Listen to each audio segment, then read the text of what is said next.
las lecciones aprendidas de los sistemas educativos que hacen las cosas bien.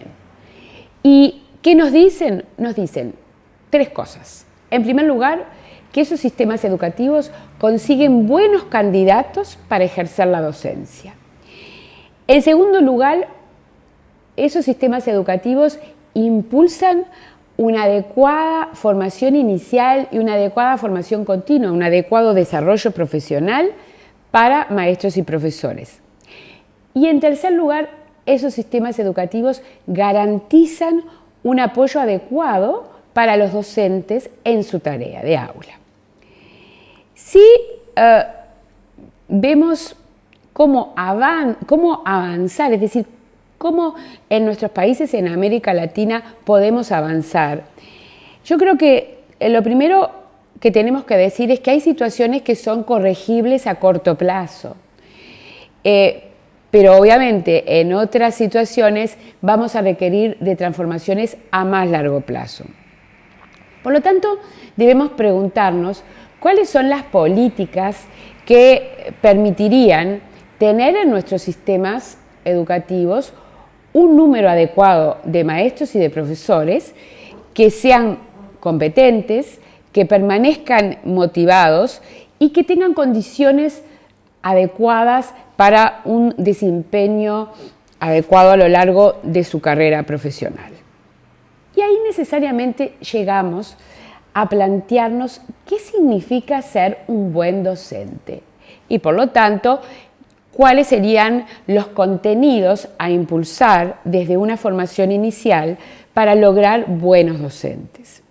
Lo que nos dice la bibliografía es que los buenos docentes, y aquí a mí me gustaría hacer un pequeño paréntesis para compartir con ustedes el hecho de que, e insisto, lo van a poder ver en la bibliografía que tendrán a disposición, que a pesar de la diferencia de niveles de desarrollo socioeconómico de los países, que a pesar de los contextos diferenciados urbano-rural, contexto socioeconómico favorable, contexto socioeconómico desfavorable, tenemos evidencia empírica convergente que nos permite hoy delimitar claramente qué es un buen docente. Y esto evidentemente nos lleva a poder distinguir una serie de dimensiones que a mi entender son las dimensiones básicas a la hora de pensar los contenidos y las estrategias para la formación inicial. En primer lugar, los buenos docentes conocen bien las materias que enseñan y saben cómo enseñarlas. Son docentes que gestionan adecuadamente el aprendizaje estudiantil. Son docentes que se comprometen con los estudiantes y con sus aprendizajes. Es el famoso efecto Pigmalión. Solo docentes efectivamente convencidos de que sus alumnos pueden aprender logran buenos aprendizajes. Son docentes que reflexionan acerca de sus prácticas. Son docentes que aprenden de su experiencia, pero no solamente de su experiencia, sino la de sus colegas. Y son docentes que integran comunidades de aprendizaje. Ahora bien, estas dimensiones ustedes las conocen y muchos de ustedes mejor que yo, y estoy segura que en México, como en otros países de América Latina, encontramos miles, decenas de miles de docentes que tienen y que las capacidades adecuadas y que cumplen con muchas de estas dimensiones. El tema es cómo podemos desde la formación inicial impulsar contenidos que promuevan estas capacidades. Estas capacidades se promueven, y en eso yo creo que los hallazgos son relevantes, cuando tenemos contenidos en la formación inicial que priorizan en alguna medida el conocimiento de las materias a enseñar. Esto es clave. Que a su vez priorizan algo que es muy importante en formación inicial, que son las habilidades de comunicación verbal y escrita. E insisto con esto. Hace unos años atrás desarrollamos en Uruguay un programa innovador para la formación inicial de docentes. que fueron los centros regionales de profesores. Y ahí priorizamos estas habilidades de comunicación verbal y escrita. ¿Por qué? Porque cuando fuimos a lo que yo les planteaba antes, a ver lo que estaba pasando en las aulas, a ver qué estaba pasando con los maestros, con los profesores y también con los estudiantes, descubrimos que muchas fallas, muchos aprendizajes deficitarios de los estudiantes tenían que ver con que los profesores no sabían explicitar las consignas. Las consignas, por ejemplo, en el momento de las pruebas de aprendizaje. Y entonces ahí dijimos, hay que en alguna medida priorizar estas habilidades de comunicación verbal y de comunicación escrita, no solamente en los profesores de lengua o en los maestros que enseñan lengua, sino que hay que priorizarla también en los profesores, en los maestros que enseñan matemática o ciencia. No les voy a negar que tuvimos resistencia, que cuando fuimos a dialogar con los gestores de la formación inicial y les dijimos, hay que incluir módulos de habilidades de comunicación verbal y escrita para aquellos que enseñan la matemática o aquellos que enseñan la ciencia, tuvimos reacciones, yo diría, a veces un tanto vehementes, pero finalmente logramos convencer en esta idea de que las habilidades de comunicación verbal y escrita son importantes desarrollarlas en la formación inicial para todos los maestros y para todos los profesores. El otro tema importante es que esos maestros y profesores reciban una formación en una variedad de estrategias pedagógicas. ¿Por qué? Por lo que yo les decía antes de los desafíos. Hoy son aulas, tenemos que hacer frente a aulas heterogéneas, a aulas diversas. No podemos darle lo mismo a todos y eso requiere diversidad y un entrenamiento en distintas estrategias. Para tratar de cumplir con los tiempos que nos hemos fijado para esta conferencia, voy a ir rápido en algunas de las capacidades que a mí me parece también claves a tener en cuenta a la hora de repensar esa formación inicial, que tienen que ver con que tenemos que desarrollar también temáticas y módulos que hagan que los docentes comprendan esa diversidad lingüística y cultural de sus estudiantes, que los docentes que esos futuros docentes gestionen los tiempos de aula de manera efectiva, que comprendan las etapas de desarrollo de los niños y jóvenes. Y hay otro tema bien importante a tener en cuenta en la formación inicial, y es el tema de las actitudes.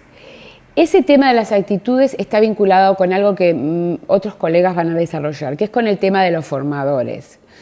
Es decir, lograr que un centro de formación inicial y que una universidad que imparte formación inicial para docentes sea en sí misma un modelo de respeto hacia los estudiantes, de respeto hacia la cultura, hacia la diversidad de lenguajes, que sea un modelo de alta expectativa hacia los aprendizajes de los estudiantes, que sea un modelo de reflexión hacia la práctica.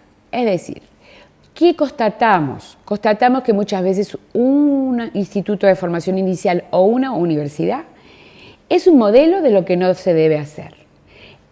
Cuando a mí me tocó hace unos años asistir a clases de formación inicial para futuros maestros, concretamente al módulo de pedagogía activa que impartían algunos formadores. ¿Y qué observé? Observé que esos formadores enseñaban de memoria que no se debe aprender de memoria. Entonces, a lo que me estoy refiriendo es que ese instituto de formación inicial, esa universidad, no debe solamente tener adecuados contenidos, ni debe tener adecuadas estrategias, sino que debe ser en sí mismo un modelo de respeto hacia los estudiantes, un modelo de altas expectativas, un modelo de reflexión sobre la práctica.